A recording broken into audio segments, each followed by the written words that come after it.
Hello everybody, and once again welcome back to Tech and Crypto's YouTube channel. Today in this video I'm going to show you how you can connect your Facebook account in Quizlet. So make sure you follow my step till the end. First thing first, I assume that you already have an account on Quizlet and already logged in, and now right after that you'll be able to see the profile icon at the top right corner of the screen. You simply need to tap over there or click on it, and now you can see the settings option. You simply need to click on that settings option.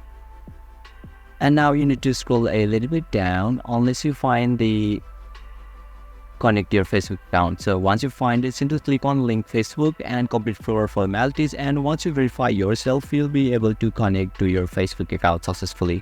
So basically this is how you can connect your Facebook account on your Quizlet, and if you still encounter any issue during this process, feel free to leave a comment and I'll be happy to assist you. If you found this video helpful, please give it a thumbs up, and if you are new to this channel, make sure to hit the subscribe button and set the bell icon to on so that you can stay updated with our latest content. Thank you for watching, and I'll see you next time.